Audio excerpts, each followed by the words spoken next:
Hello my dear student, मैं doctor Vandana Kumari BRM महिला college Munger university से हूँ। मेरा सब्जेक्ट फ़िलॉसफ़ी है। आज का मेरा जो टॉपिक है वो है भारतीय दर्शन में चारवाक दर्शन की ज्ञान मीमांसा। मैं अपने टॉपिक पर आने से पहले थोड़ा सा दर्शन के संबंध में आप लोगों को जानकारी देना चाहती हूँ कि दर्शन है क्या।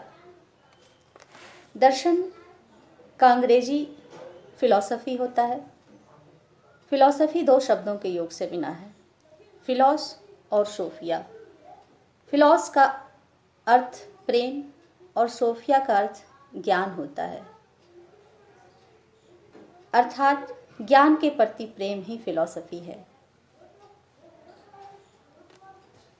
हमारे भीतर, हम सबों के भीतर जीवन में कभी न कभी एक क्वेश्चन अवश्य उठता है कि हम कहाँ से आए हैं, हमें किसने बनाया है, इस विश्व को किसने बनाया है, क्या कोई ईश्वर है इस विश्व को बनाने वाला या फिर यह स्वतः चालित है।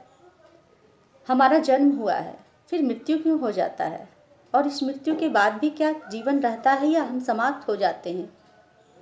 इन्हीं सब प्रश्नों का हल ढूंढने का प्रयास फ़िलॉसफ़ी में किया जाता है, और यह बिना जिज्ञासा के संभव नहीं है। विश्व में कोई भी ज्ञान, किसी भी सब्जेक्ट का ज्ञान हम जिज्ञासा के तहत ही करते हैं। अगर हमें उसके प्रति जिज्ञासा न हो तो हम उसका अध्ययन नहीं कर सकते। यह जिज्ञासा ही प्रेम है। तो पाश्चात्य दर्शन में फ़िलॉसफ़ी का जनरली यही अर्थ लिया जाता है। भारतीय दर्शन में थोड़ा भिन्नता है।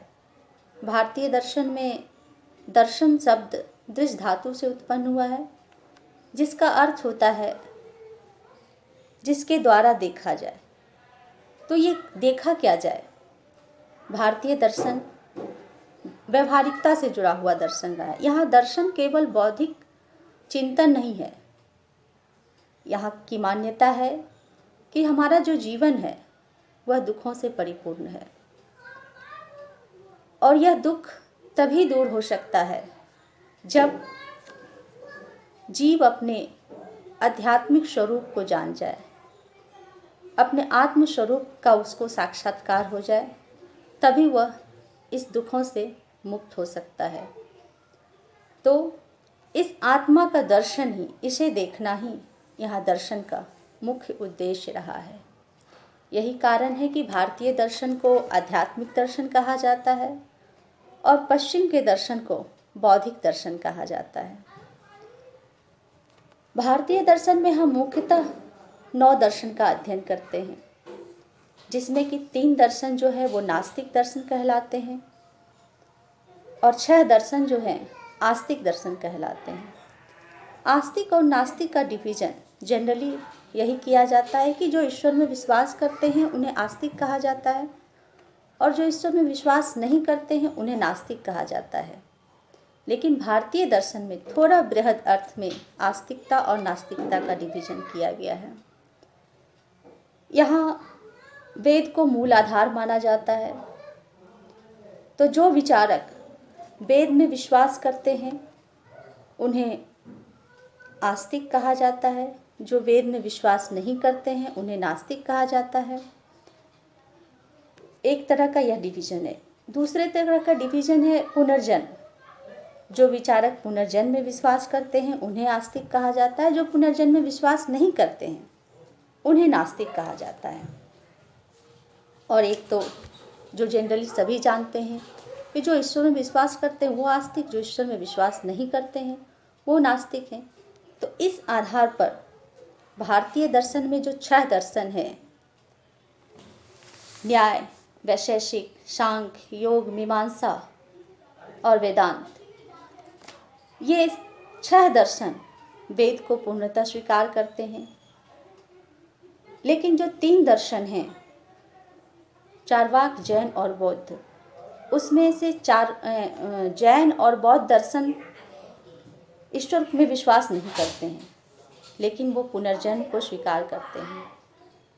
वेद में विश्वास बिल्कुल भी नहीं करते हैं। इस दृष्टि से ये दोनों दार्शनिक नास्तिक कहलाते हैं। लेकिन चार्वाक दर्शन एक ऐसा दर्शन है जो तीनों ही दृष्टि से नास्तिक कहलाते हैं। ये ईश्वर में भी विश्वास नहीं करते, पुनर्जन्म में भी विश्वास नहीं करते और वेद को पूरी तरह से नकार देते हैं। तो भारतीय दर्शन में चार्वाक दर्शन नास्तिक दर्शन कहलाता है। यह भौतिकवादी दर्शन भी है। इनकी सारी विचारधारा उनकी ज्ञान मीमांसा पर आधारित है। इसलिए मैंने सर्वप्रथम उनकी ज्ञान मीमांसा पर विवेचना करना उचित समझा। चार्वाक दर्शन के अनुसार प्रत्यक्ष ही एकमात्र ज्ञान प्राप्ति का साधन है। प्रत्यक्ष ही एकमात्र प्रमाण है हमारे सारे ज्ञान के पीछे। जिस चीज़ का हमें प्रत्यक्ष नहीं होता उस चीज़ का अस्तित्व नहीं होता है। भारतीय दर्शन में कुल 6 प्रमाण माने गए हैं, 6 साधन माने गए हैं ज्ञान के। प्रत्यक्ष, अनुमान, उपमान, शब्द, अर्थापत्ति और अनुपलब्धि। चार्वाक दर्शन केवल प्रत्यक्ष को ज्ञान प्राप्ति का साधन मानता है। चार्वाक दर्शन के प्रथम आचार्य बृहस्पति को माना जाता है। लेकिन कुछ विचारकों का मत है कि चार्वाक कोई व्यक्ति नहीं है बल्कि एक विचारधारा है। चार्वाक शब्द चर्क धातु से बना है जिसका अर्थ होता है चबाना, यानी जो हर तरह की विचारधारा को चबा जाए। ईश्वर, आत्मा, परमात्मा, पुनर्जन्म, इन सभी को जो नकार दे वही चार्वाकी कहलाते हैं। चार्वाक दर्शन को लोकायत भी कहा जाता है क्योंकि जनरली लोग इसी तरह की विचारधारा रखते हैं कि मरने के बाद कौन देखा है, ये जो जीवन मिला है हम उसी का उपभोग करें, इसी में सुख से रहें, मरने के बाद क्या होगा इसे किसी को नहीं पता है। तो चार्वाक दर्शन भी इसी तरह की विचारधारा रखता है। चार्वाक दर्शन के संबंध में कोई मौलिक ग्रंथ हमें उपलब्ध नहीं है। कुछ आलोचकों का कहना है कि चार्वाक दर्शन के ग्रंथ को अध्यात्मवादी दार्शनिकों ने जला दिया ताकि यह विचारधारा ज़्यादा प्रचलित ना हो सके। चार्वाक दर्शन के संबंध में बहुत बाद में बुक लिखी गई जिसमें जैसे राशि भट्ट का तत्वोपलब्ध सिंह नामक ग्रंथ का उल्लेख है जो चार्वाक दर्शन का प्रमाणिक ग्रंथ माना जाता है। फिर माधवाचार्य के सर्व दर्शन संग्रह में भी चार्वाक दर्शन का हम उल्लेख पाते हैं। इसके साथ साथ बाकी सभी दर्शनों ने अपने पूर्व पक्ष के रूप में इसकी आलोचना करने के क्रम में इस दर्शन का उल्लेख किया है, जिससे हमें चार्वाक दर्शन के विषय में जानकारी प्राप्त होती है। चार्वाक दर्शन जैसा कि हमने कहा प्रत्यक्षवादी दर्शन है और भारतीय दर्शन में कुल 6 ज्ञान प्राप्ति के साधन माने गए हैं, जिसमें से चार्वाक केवल और केवल प्रत्यक्ष को ज्ञान प्राप्ति का साधन मानता है, क्योंकि इनके अनुसार प्रत्यक्ष द्वारा ही हमें अभ्रांत और निश्चयात्मक ज्ञान की प्राप्ति होती है। इसके इतर अन्य किसी भी प्रमाण के द्वारा, चाहे वह अनुमान हो, शब्द हो, उपमान हो, से हमें अभ्रांत और निश्चयात्मक ज्ञान की प्राप्ति नहीं होती है। तो प्रत्यक्ष क्या है? प्रत्यक्ष प्रतिजोड़ अक्ष अर्थात जो आँखों के सम्मुख हो, सामने हो, वो प्रत्यक्ष है। चार्वाक इसका व्यापक अर्थ में प्रयोग करते हैं। इनके अनुसार हमारे भीतर जो 5 तरह के सेंस ऑर्गन्स हैं, आँख, नाक, कान, त्वचा और जीवा, इन सभी से जो हमें ज्ञान प्राप्त होता है हम उन्हें ही प्रत्यक्ष कहते हैं। तो प्रत्यक्ष में एक तो 5 तरह के सेंस ऑर्गन्स आए, दूसरा ऑब्जेक्ट आया, और तीसरा कॉन्टैक्ट, यानी इंद्रियों और अर्थ के सन्निकर्ष से जो ज्ञान होता है उसे ही हम प्रत्यक्ष कहते हैं। भारतीय दर्शन में बौद्ध और वैशेषिक दर्शन प्रत्यक्ष और अनुमान दो को प्रमाण के रूप में स्वीकार करते हैं।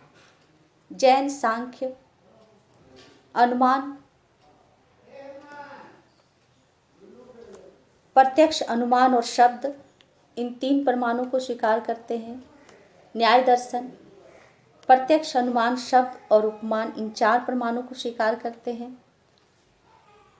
और मीमांसा तथा वेदांत में 6 प्रमाण प्रत्यक्ष, अनुमान, उपमान, शब्द, अर्थापत्ति और अनुपलब्धि इन 6 प्रमाणों को ज्ञान प्राप्ति के साधन के रूप में स्वीकार करते हैं।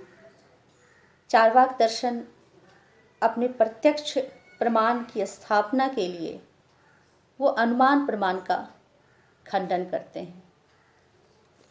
इनके अनुसार अनुमान से जो ज्ञान होता है वो संदेहात्मक होता है। अनुमान 2 शब्दों के योग से बना है, अनु और मान, अर्थात बाद में आने वाले ज्ञान को अनुमान कहा जाता है। अनुमान का जो ज्ञान होता है वो हम किसी दृष्ट को देखकर, अदृष्ट का जब हमें ज्ञान होता है तो उसे हम अनुमान कहते हैं। जैसे उदाहरण से इसे हम समझ सकते हैं कि कहीं पे हम धुआं उठता हुआ देखते हैं तो उस धुएं के आधार पर जो हमें आग का ज्ञान हुआ इसे ही हम अनुमान कहते हैं। तो हम धुआं और आग के बीच का संबंध, हम धुआं को देखकर आग के अनुमान कैसे कर लेते हैं? क्यों? क्योंकि धुआं और आग के बीच एक नियत सहचर्य का संबंध पाया जाता है। यानी जहाँ जहाँ धुआं होगा वहाँ वहाँ अग्नि अवश्य होगी, और जहाँ जहाँ आग का अभाव होगा वहाँ वहाँ धुआं का भी अभाव होगा। तो ये एक नियत सहचर्य है जो दोनों साथ साथ पाया जाता है। इस नियत सहचर्य संबंध को ही व्याप्ति कहा जाता है। चार्वाक दर्शन कहते हैं कि अगर हम व्याप्ति का ही खंडन कर दें तो अनुमान स्वतः धराशायी हो जाएगा। ये व्याप्ति के खंडन के ये तर्क देते हैं कि दो वस्तुओं के व्याप्ति का संबंध हम स्थापित ही नहीं कर सकते हैं। हम तो प्रत्यक्ष तक ही सीमित हैं। हम ना तो भविष्य में जा सकते हैं और ना ही भूत में जा सकते हैं। और प्रत्यक्ष में भी हम पूरे विश्व में हम धूम और अग्नि का कि पूरे विश्व में एक ही जैसा होता है, हम ऐसा प्रत्यक्ष जाके नहीं कर सकते हैं, हमारी सीमा है। इसलिए हम दो वस्तुओं के बीच नियत सहचर्य का संबंध हम स्थापित नहीं कर सकते हैं। इनका कहना है कि हम व्याप्ति का ज्ञान अनुमान से भी नहीं कर सकते हैं। अनुमान से अगर हम व्याप्ति को स्थापित करें तो यहाँ अन्योन्याश्रय दोष हो जाएगा। एक तरफ तो हम कहते हैं कि अनुमान का आधार और प्राण व्याप्ति है, और दूसरी तरफ हम उस अनुमान से ही व्याप्ति को स्थापित करते हैं। इस तरह ये एक तरह का अन्योन्याश्रय दोष उत्पन्न हो जाता है। चार्वाक शब्द प्रमाण के द्वारा भी व्याप्ति को स्थापित नहीं करते हैं। शब्द प्रमाण का अर्थ होता है किसी विश्वसनीय व्यक्ति द्वारा या शास्त्र के द्वारा जो हमें ज्ञान होता है, वो शब्द प्रमाण है। ये शब्द प्रमाण के द्वारा भी व्याप्ति को स्थापित नहीं करते हैं। कारणता संबंध के आधार पर भी ये कारणता संबंध को भी नकारते हैं। पाश्चात्य दर्शन में, मॉडर्न फिलॉसफी में एक बहुत प्रसिद्ध दार्शनिक हुए डेविड ह्यूम। उन्होंने कारणता सिद्धांत को अस्वीकार किया। उनका कहना है कि हम दो वस्तुओं के बीच कारण कार्य संबंध को स्थापित नहीं कर सकते हैं। दोनों वस्तुएं एक के बाद आती हैं, दूसरी आती हैं, और हम बस आदतन हम एक वस्तु का कारण दूसरी वस्तु को मान लेते हैं। सहस्त्रों वर्ष पूर्व चार्वाक ने इन्हीं तर्कों द्वारा कार्य कारण संबंध का खंडन किया है। इस तरह से हम देखते हैं कि चार्वाक दर्शन व्याप्ति को पूरी तरह से खंडित कर देते हैं, और जब व्याप्ति खंडित हो जाता है तो अनुमान स्वतः खंडित हो जाता है। चार्वाक दर्शन शब्द प्रमाण को भी स्वीकार नहीं करते हैं। जैसा कि मैंने पहले कहा, इनके अनुसार शब्द प्रमाण भी एक तरह से अनुमान ही है। जैसे हम जब कहते हैं कि सभी विश्वसनीय व्यक्तियों के वाक्य मान्य हैं और यह विश्वसनीय व्यक्ति का वाक्य है इसलिए यह मान्य है, तो यह भी तो अनुमान ही है। और जब अनुमान स्वयं प्रमाण नहीं है तो शब्द कैसे प्रमाण हो गया। चार्वाक दर्शन शास्त्रों को भी नहीं मानते। जिन शास्त्रों से हमें शब्द ज्ञान होता है उन्हें भी वो अस्वीकार करते हैं। इनका तर्क है कि शास्त्र, वेद, उपनिषद आदि कुछ लोगों द्वारा अपनी जीविका चलाने के लिए रचा गया है, इसलिए इसे प्रमाणिक ज्ञान का साधन नहीं माना जा सकता है। यह दर्शन उपमान प्रमाण को भी स्वीकार नहीं करता। इनका तर्क यहाँ भी यही है कि उपमान सादृश्यता के आधार पर किया गया अनुमान। सादृश्यता का मतलब क्या होता है? दो वस्तुओं की समानता के आधार पर हम एक वस्तु से दूसरी वस्तु का अनुमान जब हम करते हैं तो उसे उपमान प्रमाण कहते हैं। जैसे किसी व्यक्ति ने नील गाय को नहीं देखा और उसे कोई थर्ड व्यक्ति बताता है कि नील गाय के आकार प्रकार का ही होता है, तो वो अगर कभी वन में जाता है तो वो गाय के ही आकार प्रकार का कोई जीव देखता है, तो वो कहे हुए विश्वसनीय व्यक्ति के आधार पर उसे वो ज्ञान हो जाता है कि यह नील गाय है, क्योंकि हमें उस विश्वसनीय व्यक्ति ने बताया था कि नील गाय के ही जैसा होता है। तो इस तरह से हम देखते हैं कि चार्वाक दर्शन प्रत्यक्ष को ही एकमात्र ज्ञान प्राप्ति का साधन मानकर अनुमान, उपमान, शब्द आदि सभी प्रमाणों का खंडन कर देते हैं। चार्वाक दर्शन की ज्ञान मीमांसा में बहुत सारी खामियां हैं। हमारा ज्ञान केवल प्रत्यक्ष तक ही सीमित नहीं होता है। हमारा बहुत सारा ज्ञान अनुमान पर आधारित होता है। खासकर वैज्ञानिक अनुसंधान जितने भी हैं वो अनुमान पर ही आधारित होते हैं। व्यवहारिक जीवन में भी हम अनुमान का सहारा लेकर ही बहुत सारे ज्ञान की प्राप्ति करते हैं। इसलिए चार्वाक ज्ञान प्राप्ति के एक महत्वपूर्ण साधन को अस्वीकार कर